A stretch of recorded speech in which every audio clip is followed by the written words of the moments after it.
de cette réunion? Le but de cette réunion, c'est de signer une convention de souscription avec la Fondation du patrimoine, par l'intermédiaire de M. Christian Ferté, le délégué régional de la Fondation.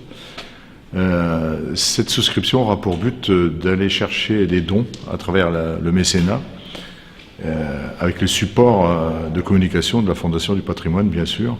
Et ces dons, si on va chercher ça, c'est pour réduire la part communale des travaux qui vont être réalisés sur cette église, les travaux de restauration, qui sont importants puisqu'ils s'élèvent à aux environs de 740 000 euros hors taxes. Donc, hormis la part de l'État à travers la Direction régionale des affaires culturelles et la part du conseil départemental, il reste à charge de la commune une somme importante que nous allons essayer de réduire à travers cette souscription, plus l'aide que nous avons eue de la Fondation Berne à travers le loto, quoi. Voilà. Donc le but aujourd'hui, c'est une étape importante pour nous parce que plus on réduira cette part restante de la commune, et plus on pourra lever l'hypothèque budgétaire sur les futurs travaux de la commune, quoi. Parce que un projet comme celui-ci impacte lourdement le budget communal pour plusieurs années, et ça veut dire que, en attendant, toutes les opérations voirie et entretien de la commune et investissement sont impactés, quoi. Donc, la section investissement sera durablement impactée pour longtemps. C'est ça, c'est ça. Donc l'investissement va être impacté pour un petit moment, et sauf si on arrive à réduire un maximum cette part communale, quoi. Voilà. Sachant le budget d'une commune doit toujours être en équilibre, donc voilà. On ne peut pas faire comme l'État. C'est ça, on ne peut pas faire comme l'État. Et puis une chose aussi qu'il faut prendre en compte, toutes ces évaluations sont prévisionnelles, et les prévisions sur des travaux, c'est pas comme la retraite, hein. La retraite, elle augmente pas, elle n'a pas vocation à augmenter, tandis qu'une prévision sur les travaux, c'est indexé sur le coût de la vie, les matériaux. Surprises, voilà, on risque. Donc le but est essentiel. Le but essentiel, c'est de réduire un maximum la part restante de la commune. Et ça portait essentiellement sur la toiture? Alors, non, parce que en fait, il faut faire une mise hors d'eau déjà, puisqu'il pleut dans notre église. La toiture est à bout de souffle. Il pleut, on est vraiment au bout du bout. Et puis nous avons le pignon ouest qui déverse pas d'aujourd'hui, mais il y a une tentative de stoppage de ce désordre, sauf que les tirants ont été placés sur la charpente, et ça fait que si le pignon continue à déverser, il risque d'entraîner la charpente, et là c'est l'effondrement du pignon. Donc on est arrivé aussi à bout de souffle pour le porche, et puis on doit traiter aussi les remontées capillaires du fait de ces pluies qui pénètrent et qui remontent du sol, parce qu'en fait il n'y a pas de réseau d'assainissement autour de l'édifice. Donc il va falloir créer aussi un réseau d'assainissement pour assainir et faire partir l'humidité, quoi. On pourrait parler d'un état de péril pour le pignon. Il y a un état de péril même pour l'ensemble. On est à bout de souffle sur l'église, et à très court terme, si les travaux n'avaient pas commencé cette année, j'aurais dû prendre un arrêté pour interdire l'église au public, quoi. Voilà. Nous en sommes là, et on espère beaucoup donc de cette convention tripartite, et en espérant pouvoir aller au bout des travaux, parce que là on va entamer la première tranche des travaux 2019, deuxième semestre, la première tranche des travaux, qui est rien qu'à elle-même est autour de 432 000 euros hors taxe. Alors, vous voyez un peu le budget. On parle hors taxe toujours dans les prévisions, mais il faut pas oublier qu'une commune doit avancer la TVA. Oui, puisqu'on ne reçoit que 2 ans avant. Voilà, 2 ans après, et pendant les 2 ans, c'est le problème il faut voir la trésorerie qui... La trésorerie ne suit pas. Donc nous n'avons pas la trésorerie, ça veut dire que nous sommes obligés de contracter des emprunts. C'est un peu la double peine aussi, parce qu'on contracte des emprunts pour payer d'avance une somme qui va nous être remboursée. C'est un petit peu...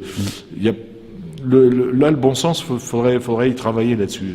Ouais, c'est les problèmes d'avance de trésorerie qu'on retrouve parfois même dans des entreprises qui sont payées à 3 mois, etc. C'est ça, c'est ça. Bien sûr. C'est tout à fait ça. Donc, c'est toute l'ambiguïté de la réalisation de ce budget et de le concrétiser, quoi.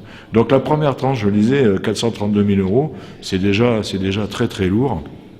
Et c'est le coup d'envoi des travaux, ce qui est très important pour nous. Une commune comme nous de 350 habitants.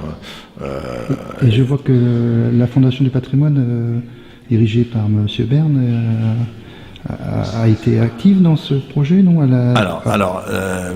La mission Berne, elle, s'est penchée sur le loto et va, à travers la Fondation du patrimoine, nous redonner 10% de la part restante de la commune. Donc les 10% de la part restante, actuellement nous sommes à 120 000 euros de part restante pour la commune, donc elle va nous apporter une somme de 12 000 euros. Voilà. Mais ça, c'est le loto, c'est la mission Berne.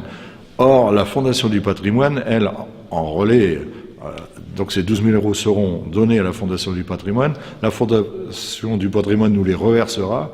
Et nous faisons une souscription. Donc le but de cette souscription, c'est d'aller chercher encore des dons pour réduire la part restante. Voilà. La part restante qui est de... Eh bien, 120 000 moins 12 000. Oui, d'accord. Ouais. Voilà. 108 000 euros. Ouais. Voilà, 108 000 euros. Et il faut diminuer ça à tout prix, quoi. Parce qu'un budget communal comme le nôtre, qui avoisine les 250 000 euros, voilà, c'est la moitié. Voilà, la moitié, et donc c'est très compliqué. Sachant qu'il y a le fonctionnement là-dedans aussi. Oui, donc 250 000 euros sur un budget communal, ça représente une opération comme celle-ci, représente presque pas loin de 4 budgets TTC, quoi. Donc, voilà.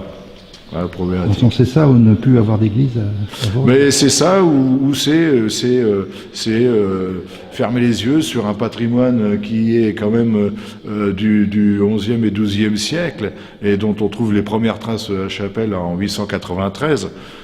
Donc il y a un patrimoine formidable ici, et hormis l'aspect religieux, c'est notre identité, quoi. Je veux dire, le patrimoine, c'est notre identité, c'est notre histoire. C'est notre histoire. Ça nous appartient, ça appartient à tous les citoyens, à tous les administrés. Et c'est l'histoire qui appartiendra aussi à ceux qui nous succèdent. Et on doit le transmettre. On doit le transmettre. Et c'est une église qui a subi des graves désordres déjà dès le XVIe siècle, puisque le clocher s'est écroulé une première fois.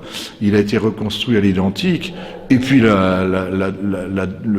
deuxième grand désordre qui a été provoqué par la Première Guerre mondiale, notamment dans la dernière année, sur la dernière offensive des Allemands qui voulaient prendre Paris pour mettre fin à la guerre, puisqu'ils ne pouvaient plus supporter cette Première Guerre mondiale, qui a été stoppée par le général Gouraud et puis la contre-offensive du maréchal Foch. Et là, ça nous a, ça a détruit massivement l'église, qui a été une fois de plus reconstruite à l'identique. Donc je crois que nous avons une mission de devoir de protéger et ne pas laisser partir ça. Les efforts qui ont été consentis et réussis avant, on doit continuer, on doit le transmettre. C'est un héritage qu'on doit transmettre. On doit transmettre aussi nos origines, parce que ça fait partie de notre culture. Et voilà, et cette religion qu'on nous a inculquée à travers ces édifices, fait partie de notre culture à l'origine. Donc la pierre est là, il faut sauvegarder ce patrimoine, c'est notre identité. Et puis la région soissonnaise ayant subi de lourdes pertes d'emplois, je suis convaincu, moi, que le tourisme peut aider à rééquilibrer, et peut être source d'emploi aussi, et source de devises. Voilà. Et on a un patrimoine à Vorzy qui permet d'attirer du tourisme. Il faut travailler là-dessus, et je pense qu'on a une carte à jouer. Voilà. Un grand merci, monsieur le maire, monsieur Coteau, maire de Vorzy. Je vous en prie. Nous sommes réunis aujourd'hui, c'est parce que nous arrivons à une étape importante de notre projet sur la restauration de l'église, bien sûr. Et aujourd'hui, l'étape importante, puisque à travers M. Christian Ferté, délégué régional de la Fondation du patrimoine, et puis Joël Lélec, qui est président de l'association de sauvegarde de l'Église et du patrimoine de Vorzy, nous allons signer une souscription qui permettra, qui a pour objectif de réunir des dons et d'aller vers les du mécénat pour réduire la part restante communale sur l'ensemble des travaux qui s'élèvent à plus de 800 000 euros. Hein, donc, même si on a des subventions, même si on a des aides, la part restante de la commune reste très importante, puisqu'au départ, sur du prévisionnel, nous étions à 120 000 euros de part restante. L'aide du loto, qui est 10% de ces 20 000 euros, le loto à travers la mission Berne, nous donne 10%, ce qui va faire 12 000 euros. Il restera quand même 108 000 euros à trouver.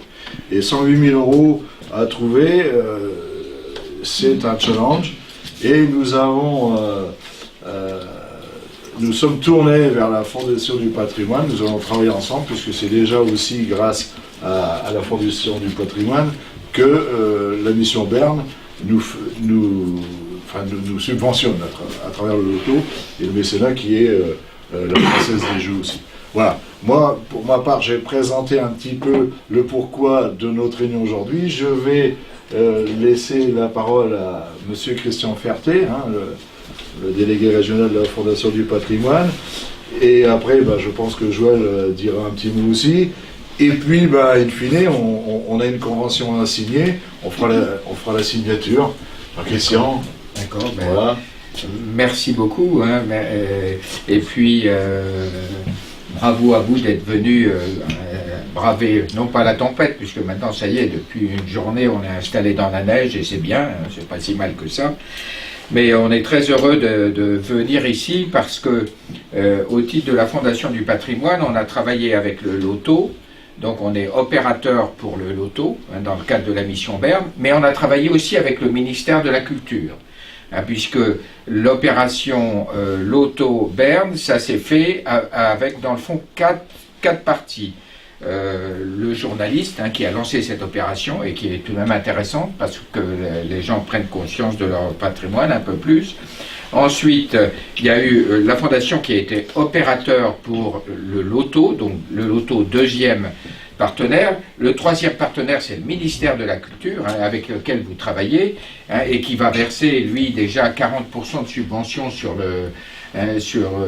cette opération. Donc c'est important parce puisque c'est classé. Ensuite, il y a le département qui intervient.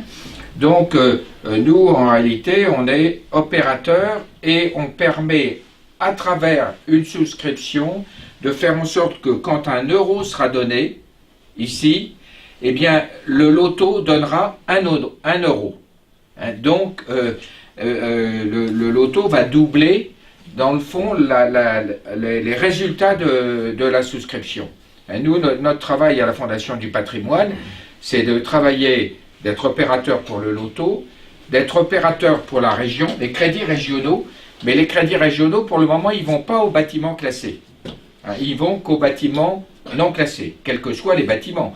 Ça peut être une mairie, ça peut être une église, ça peut être des murs, ça peut être un lavoir. Hein, on a intervenu pour beaucoup de lavoirs dans beaucoup de villages. Hein, donc on est aussi pour la région.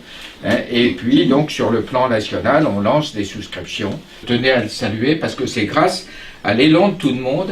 Et généralement, on travaille toujours avec une coordination entre une commune et une association. Hein, et nous, on est opérateurs au milieu. Voilà, donc en tous les cas, merci beaucoup d'être venus ici. Et merci à vous deux, hein, d'être les animateurs de cette souscription et puis surtout les volontaires, hein, de la restauration, hein, d'un superbe patrimoine comme le vôtre, hein, c'est-à-dire cette église à travers lesquelles on peut retracer une partie de l'histoire du village. Hein, donc merci. Bien. Oui, alors ce matin j'ai une image qui m'est venue en tête. Je me suis dit, tiens, nous sommes des gens de plaine, des gens de collines, et nous ne sommes pas des gens de montagne. Et lancer cette opération, cette association, et puis cette opération, vous avez parlé de volontariat, de gens volontaires pour dire, eh bien, on va restaurer notre Église, on va faire en sorte que notre Église continue à vivre peut-être d'ailleurs plus qu'avant. Mais c'est un peu comme franchir une montagne. Mais simplement, nous, les gens de collines, on n'est pas équipés. Alors, on a bien beaucoup de volonté dans l'association, on se dit oui, on va essayer de demander, trouver des mécènes, interroger des entreprises, faire des animations, travailler. On va faire quelque chose, mais pour faire de la haute montagne, c'est pas suffisant. Moi, j'ai vraiment l'impression, après la signature de cette souscription, que la Fondation du patrimoine nous amène non seulement l'équipement, des chaussures de montagne, peut-être des vivres aussi pour se lancer dans l'aventure, mais surtout un guide qui va nous dire passez là, ne passez pas là, essayez ceci, essayez cela. Et aujourd'hui, c'est vraiment important parce que on va être mieux équipé demain pour essayer de franchir la montagne. Je pense qu'on avait très peu de chances d'y arriver sans la Fondation du patrimoine. Aujourd'hui, l'effort reste là, le guide ne va pas tout faire, mais on est quand même beaucoup mieux armé. Voilà, c'est tout ce que j'avais à dire. Merci. Juste avant qu'on passe à la signature, je voudrais quand même remercier une personne. Et ça me fait plaisir parce qu'elle est là aujourd'hui. Parce qu'à l'origine, il y a eu un dossier d'archives qui a été créé à la mairie. Et puis, ce dossier d'archives, c'est un énorme travail. Et cette personne, c'est Marie-Claude Montagne, donc qui est présente. C'est un dossier d'archives qui est énorme, qui va partir aujourd'hui. Je vais te le remettre parce que il faut dire aussi que Madame Ferté, Florence Ferté, est en charge aussi de classer tout ce qui est les objets de l'art déco. Et or, dans notre église, on a beaucoup d'art déco. Alors, je vais lui remettre le dossier, Marie-Claude, sur lequel tu as travaillé. J'ai jamais eu l'occasion de te remercier en public. On l'a écrit dans l'église, merci à Marie-Claude Montagne, ou Marie-Claude Bob, parce que à l'origine, ton nom de jeune fille, c'est Bob. À l'origine, c'est l'embryon, ça.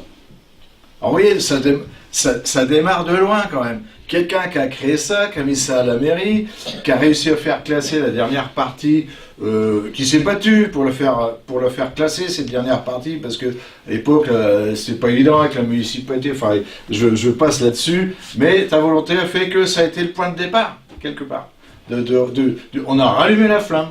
Bon, donc, merci Marie-Claude, et puis, voilà, au nom du conseil municipal, et puis des Valrésiens, je te remercie, et il fallait le faire.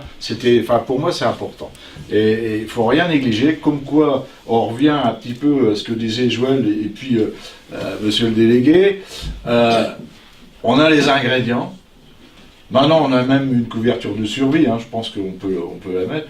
Et bien maintenant, on a une énergie, même une synergie, il faut se fédérer. Et je crois qu'on est au palier. C'est plus le départ, on a déjà franchi un palier, et à travers cette signature, c'est un nouveau pas de franchi, et là, on a besoin de toutes les énergies, et ça va redynamiser. Donc, merci Marie-Claude, et puis merci. Ça montre aussi l'intérêt des administrés, parce que nous sommes un jour de semaine, il neige, il y a du monde, les gens ont compris l'intérêt de la sauvegarde de ce patrimoine, parce que, je le répète et je me maintiendrai, je suis intimement convaincu que le patrimoine, c'est notre identité, ce sont nos racines. Et puis, je suis désolé, mais je vais terminer là-dessus, parce qu'après je suis un peu long, issu des eaux et forêts, je dirais toujours qu'un arbre sans racines, c'est un arbre mort.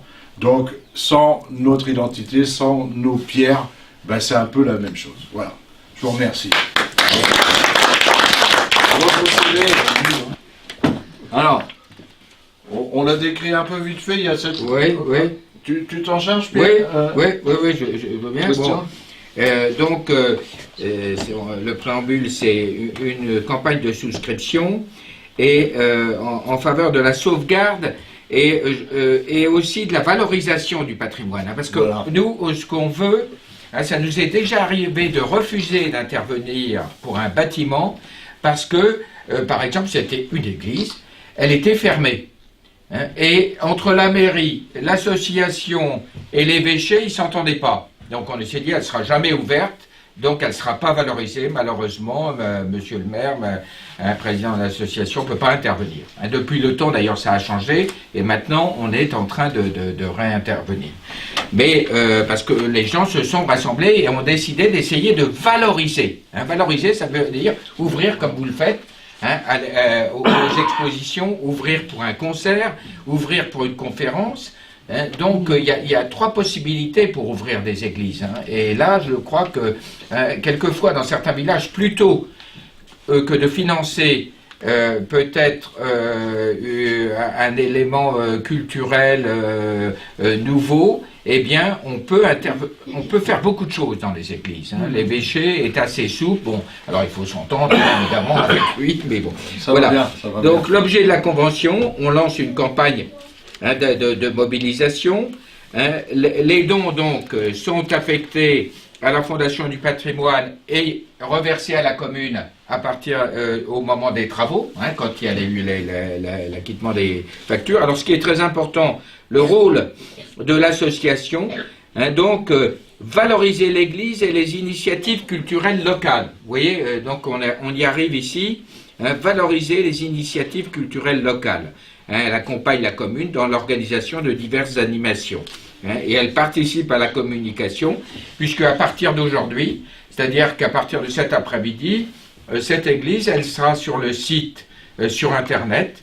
Hein, elle sera donc sur un site national, voire international, c'est-à-dire que quelquefois dans des églises, alors je ne vous promets pas que ça peut arriver, parce que ça arrive une fois sur 100, mais on ne sait jamais, hein, eh bien, il y a tout d'un coup quelqu'un qui le voit soit à Paris, soit aux États-Unis, hein, et qui dit, ah mais moi je suis natif de là-bas, aujourd'hui, ah ben je tiens à faire un don, quelquefois reprend contact avec la commune ou avec l'association. Bon, ça arrive. Mais enfin, ça sera donc sur le site, hein, donc, de la Fondation du patrimoine.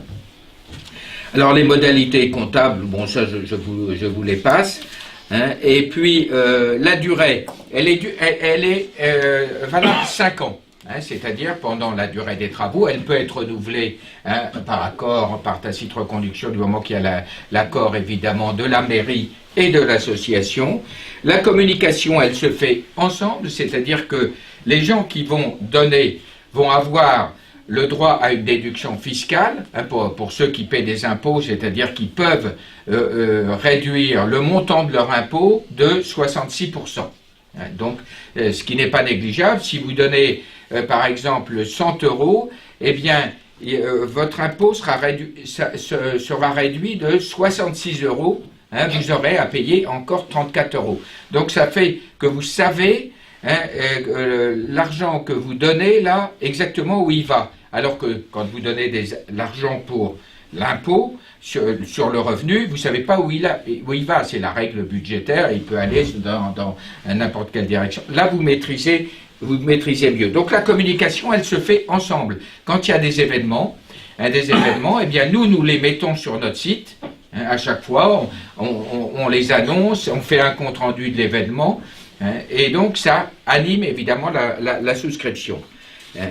Donc on s'engage, les relations, hein, avec les donateurs, donc on remercie évidemment et on donne un reçu fiscal, hein, et ensuite le maître d'ouvrage et l'association, donc le maître d'ouvrage chez la commune et l'association reçoivent, hein, donc les noms et adresses de ceux qui ont donné pour les remercier, pour voir avec eux animer certaines choses peut-être dans l'église avec ceux qui ont donné. Hein. Alors ensuite, bon, ben, la réalisation du projet, hein, donc ça c'est les clauses administratives. Hein, donc il y a une clause d'exclusivité dans la mesure où nous intervenons avec l'association, et donc nous sommes tous les trois, hein, avec donc sur cette opération. Bon, alors après il y a les cessions des droits d'auteur sur les photographies, il y a la responsabilité, hein, donc qui est là clairement indiqué en disant le maître d'ouvrage prendra toutes les assurances. Bon, bah, ça c'est les clauses habituelles, un litige et le règlement. Écoutez, ça fait 5 ans maintenant, à peu près à 3 mois près que je suis à la Fondation du patrimoine. Pour le moment, bon, je touche du bois, il n'y a jamais eu de litige et de règlement avec les communes et les associations avec lesquelles nous intervenons. Bon, ça peut arriver, mais donc j'ai toujours marqué. Voilà. Voilà en gros la description de la convention. Bon, ben, Voilà. merci Christian pour cette Voilà. précision, c'était important.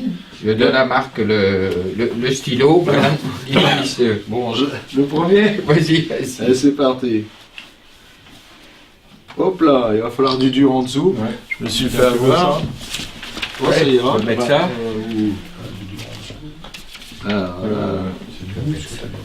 Voilà. Allez.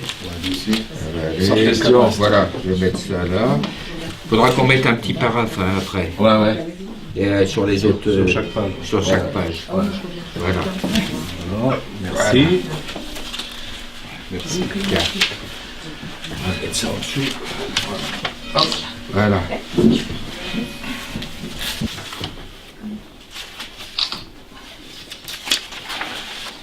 Voilà. Voilà. J'ai oublié de dire qu'on était des bénévoles, mais qu'on avait avec nous, sur la Picardie, on a 2 chargés de mission qui sont salariés donc de la Fondation du patrimoine.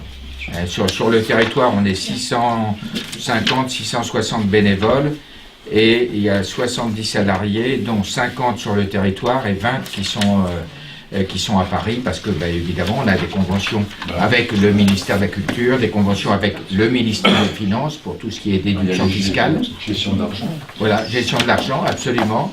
Et donc, c'est très important. On est contrôlé donc tous les 2 ans par la Cour des comptes, qui contrôle le national et qui vient contrôler dans une région tous les 2 ans, dans 2 régions tous les 2 ans. Donc, ce qui est normal puisqu'il s'agit en réalité d'argent public. Chercher le tampon. À partir du moment où il y a de la déduction fiscale, c'est de l'argent public. On est sur des bâtiments publics, des bâtiments qui vous appartiennent à tous. Mais on est frappé de voir ce qu'on peut faire dans une église en matière de conférences. Moi, j'ai vu des conférences sur l'histoire du village. Beaucoup d'historiens locaux maintenant regardent dans les. Bon, on a beaucoup d'histoires de village, donc ils viennent faire une conférence.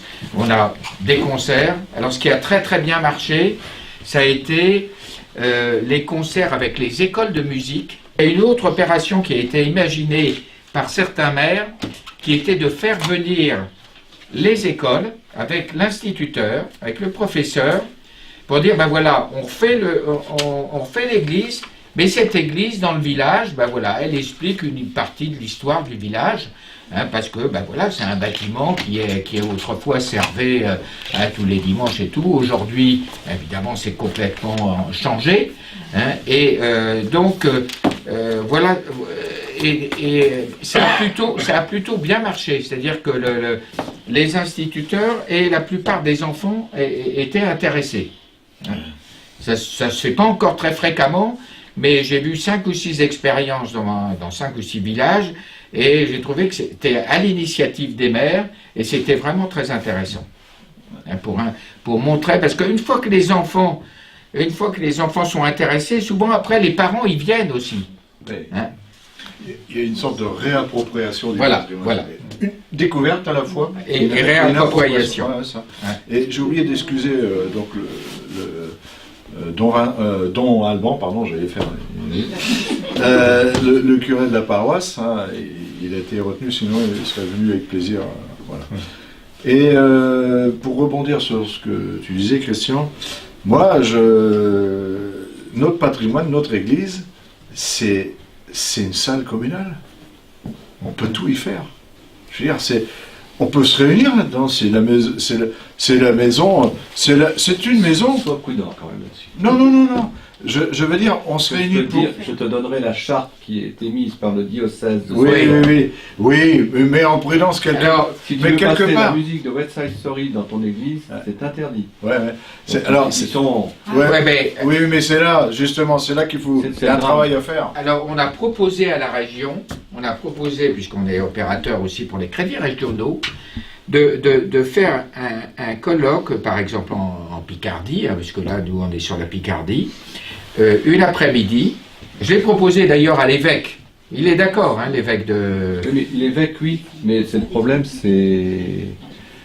C'est l'ordre, Saint-Martin. Ben, je sais bien, j'ai discuté une fois avec l'ancien, là, de Vincent. Moi, je me suis fait ramoner Ah, il y a oui. 15 jours. Non mais, attendez, il y a certains moments où il faut aussi, dans la discussion, il faut aussi un peu s'imposer, parce que montrer Ah oui, que... mais non. Parce que sinon, les communes... Vous me parliez de Margival hier, puisque là c'est un Margival. Moi Oui. j'ai vu Oui. le maire, lui, il chauffe l'église, il l'entretient, Oui. il dit... Mais pour revenir à l'église de Vorzy, et c'est le point aujourd'hui, moi je vous assure qu'avec le diocèse, déjà si on part, il faut du dialogue. Déjà les relations se sont nettement améliorées. Je reviens sur une chose, c'est que c'est un lieu public à l'église, et puis à partir de là... le terme salle communale est peut-être pas approprié, mais je veux dire que quelque part, c'est un lieu public, aussi bien que la mairie appartient Actuellement, on doit trouver un dialogue, on doit avoir à la fois quelqu'un qui a besoin de sauvegarder le patrimoine et les pierres, et à la fois quelqu'un qui a besoin de remplir les églises, parce que actuellement, je suis désolé, c'est la crise pour tout le monde, y compris pour les ecclésiastiques. Donc, je pense que le dialogue sera la source. Voilà, le dialogue sera la source de résolution de tous ces problèmes. À nous de savoir travailler ensemble. Et moi, je le dis. Et c'est pour ça que j'ai bien dit que aujourd'hui, Doralban, s'il a pu venir, il serait là. Mais c'est quelqu'un qui a une ouverture d'esprit. Et je pense qu'avec cette personne-là, nous sommes en mesure d'avancer là-dessus. Et c'est une ouverture. Je l'ai dit à l'évêque. J'ai dit, là, vous avez touché quelqu'un. Voilà, il y a une ouverture. Bon, la signature de cette convention, moment très important pour nous, c'est toujours un vrai plaisir de rencontrer, quand on a attaqué ce projet, c'est-à-dire il y a 4 ans en arrière, nous, le conseil municipal, je veux dire, c'est un vrai plaisir de rencontrer, après le parcours du combattant, parce que c'est un parcours du combattant, de rencontrer des gens avec lesquels on peut s'entendre, travailler et qui peuvent nous aider. Et moi, Christian, je voudrais te remercier là-dessus parce que les premiers contacts qu'on a eus, ça a été à bras ouverts, quoi. Et on se sent pas... Pour un élu, c'est important d'avoir en face de lui un interlocuteur qui est capable de l'aider. C'est ce que Joël a dit tout à l'heure. D'une manière très romantique, c'est normal, pour notre Mozart du Verbe, il s'est exprimé comme ça. Moi, je dirais merci Christian, parce que, merci monsieur le président, monsieur le délégué de la Fondation, pour l'accueil et pour l'aide. Et je dois dire aussi que les deux attachés, les deux chargés de mission sont des personnes compétentes. Et franchement, c'est un vrai plaisir de travailler avec l'équipe, avec vous, quoi. Donc, merci à la Fondation, du moins régionale. Voilà, ça, c'est vraiment quelque chose pour un élu de rassurant, et puis ça aide. Voilà. Merci, mais on est là pour ça. Bien. Vous voulez rajouter quelque chose, Joël, Christian? Le public, on est très heureux Alors moi, de trouver des gens motivés, de trouver des personnes motivées. Et ouais, je rajoute que le conseil municipal, je vous l'avais dit à l'époque, le conseil municipal, quand on pose une question de confiance comme ça, dire bon, qu'est-ce qu'on fait? Il y a 2 solutions. La simple et la compliquée. La simple, c'est on fait comme beaucoup ont fait avant moi, au bottin touche. Et puis la compliquée, on s'attaque au problème. Et là, quand j'ai vu que le conseil municipal a été l'unanimité à voter, on y va, c'est important aussi, c'est quelque chose. Je pense que tous les maires de chaque commune de France et de Navarre n'ont pas cette chance. Moi j'ai eu cette chance à Vorzy, conseil municipal m'a suivi, donc je les remercie aussi parce que c'est quand même fort, c'est une décision forte et surtout pour notre commune. Voilà. Et puis j'arrête là, je crois que maintenant on est arrivé à un petit moment, il doit nous rester quelque chose dans le frigo, hein, Jackie, je ne sais pas s'il est là. Bon, on va, une fois qu'on aura remballé ça, bon, il y a un petit aménagement technique, hein. Et puis je vous invite à partager le petit verre d'amitié, puisque finalement on a tellement parlé que c'est presque l'heure. Hein. Et tant qu'on est en place, c'est l'heure, quoi. Je vous remercie.